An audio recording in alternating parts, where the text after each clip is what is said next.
الحمدللہ رب العالمین والصلاة والسلام على رسوله الكريم اما بعد قال الله تعالى في القرآن المجيد والفرقان الحميد اعوذ بالله من الشيطان الرجيم بسم الله الرحمن الرحيم لا اکراہ فی الدین قد تبین الرشد من الغی.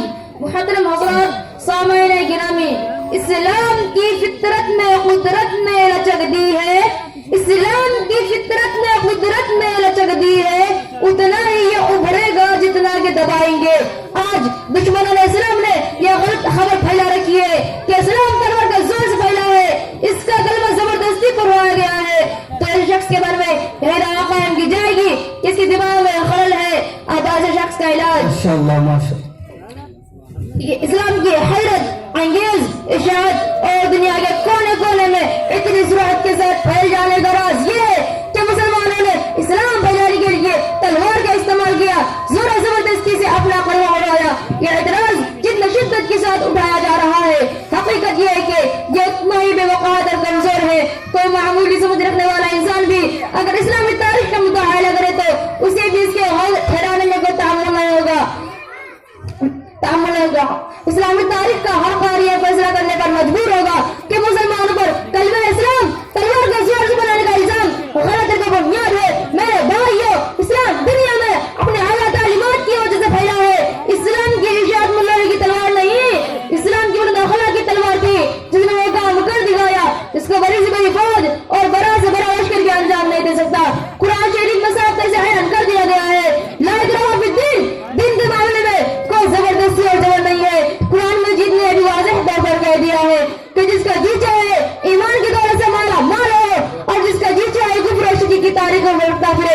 اسلام کسی کو زور و زبردستی اپنا قلبہ بڑھانے کی وقت نہیں ہے. آئیے ارشاد اسلام کی ابتدائی تاریخ کا مطالعہ کرے تاکہ بات کھل کر سامنے آ سکے کہ اسلام دنیا میں کیسے پھیلا ہے اور اس کی ارشاد تلوار کے استعمال کا نتیجہ تھی یا اس کے بڑے تعلیمات خود برتاب تھے جنہوں نے سر دنیا کو مجبور کر دیا کہ وہ اسلام کے دامن میں بنا لیے. دنیا کفر و شرک کے اندھیرا میں بھٹک رہی تھی، انسان خدا کو بھول چکا تھا، خدا کی ہدایت سے ناواقف اور خدا کے راستے سے ہٹا ہوا تھا. ظلم اور زیادتی ہر طرف عام تھی، جرم کو جرم اور گناہ کو گناہ سمجھنے کا احساس تک ختم ہو چکا تھا. ایسا خوفناک ماحول تھا اور ایسے ماحول میں اللہ کے رسول صلی اللہ علیہ وسلم مبعوث کیے گئے. اللہ کے رسول حق کی طرف بلانے والے تنہا تھے، خدا کے راستے کی طرف پکارنے والے اکیلے تھے. آپ کو اس وقت ساتھی نہیں تھا، گھر والے بھی نہیں، بے صحابہ بھی نہیں، عزیز و اقارب بھی نہیں. ایک طرف اللہ کے رسول تھے اور دوسری طرف ساری دنیا. اللہ کے رسول کے پاس کوئی دنیاوی طاقت نہ تھی، کوئی فوج نہیں تھی، کوئی لشکر نہیں تھا، روپیہ پیسہ مال دولت نہیں تھی. اللہ کے رسول نے تب لوگوں کو خدا کی طرف بلایا، دن کی دعوت دی تو ساری دنیا آپ صلی اللہ علیہ وسلم کی دشمن بن گئی.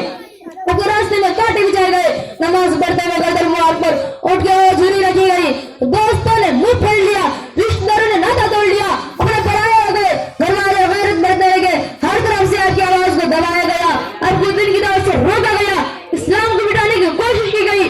جس نے اس فکر کو لبیک کہا اسے ماتا گیلے میں گھسیٹا گیا، اسے مارا پیٹا گیا،